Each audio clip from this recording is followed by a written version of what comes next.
Today's a big day. We got to load the rocket into the C-17 and tie it down and transport for the UK. Just getting things ready now. There's a few inspections we got to do here this morning. It's still nerve-wracking. I'll be a little more comfortable when everything lands over in Cornwall. This is a big step. Standard practice to have the flight dynamics team make sure the rocket was in a good dynamic envelope during transport. So that's why I'm pulling the data. Yeah, there's a little bit of motion. The rocket sits in a cradle here and it's on a spring suspension, kind of like your car. And when it transports, it moves up and down. You got the experts out here this morning that are knowledgeable about that component on the rocket, and they're doing some inspections and assessing it. So we woke up early, we got out here early, come out, check on the rocket. It starts quiet as everyone's waking up, getting on with their workday. And then the activity kind of increases throughout the day. It's a combination of a lot of ambient background noise with aircraft engines and powered units running, but also truncated by the short bursts of directions from the people running the operation. If you could bring that, we can wrap these. So it's this combination and cacophony of sounds, and the end result is, loading the rocket onto the C-17 successfully, which makes for a great day. So this morning when we arrived, the rocket was on the K-loader. The RAF had built up a pallet to give us a buffer for our suspension to be able to clear the fins for any suspension travel. The rocket on the pallet is actually taller than the door by about an inch.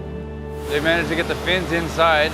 There's a plug on the top that's a little bit close, but they're keeping an eye on it.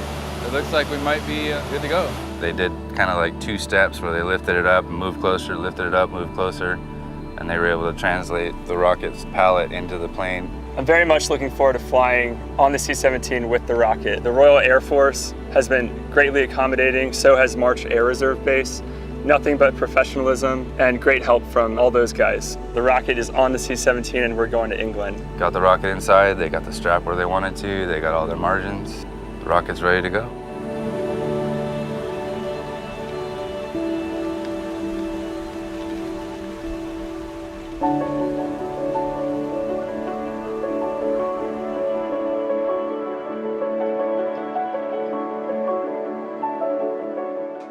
The day that everything arrived was a crazy day because so many things happened during that day. In the morning, we had the ground support equipment arrived on a cargo 747. It was a big operation to get those things out of the airplane.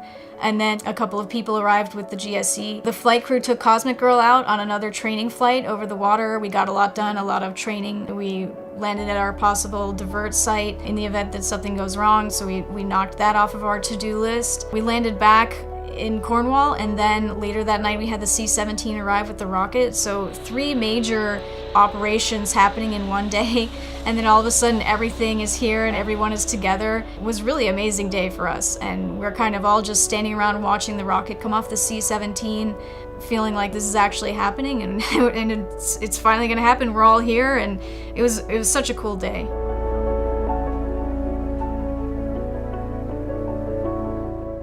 It is a pinnacle. It is a pinnacle, and stood out on the apron on Friday out there. The buzz from the company was huge. We mean business. We're here to do our first international launch. Really exciting, and I'm grateful to be part of it.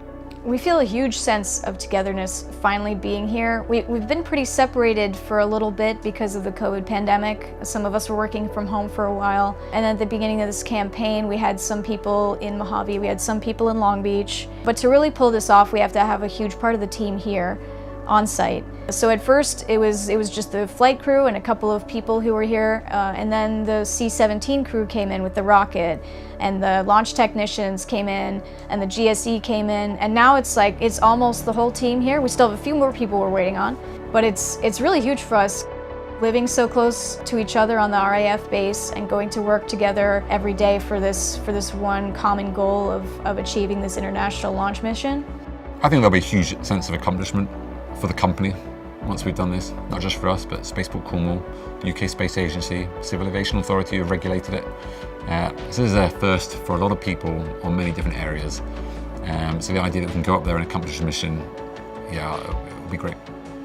This is a big deal for all of us. We're starting to really feel it now that we're so close to launch, and that we're starting to get such amazing responses from everybody in town and from the locals here. So we're really starting to feel the excitement, and it's just going to be really, really amazing for us and for everybody here. Cornwall was talked about before I arrived here. You know, it was a dream of the company that we can show that we've got an orbital rocket, and then we can go international. And the plan was to do other international sites first, but frankly, credit to Cornwall here and the spaceport with everything they've done. You know, it was attractive to come here. You know, all the infrastructure that's been set up for us. But I feel like as a company, Virgin, we're in the right place now to do that first international launch with, you know, a good few launches behind us now.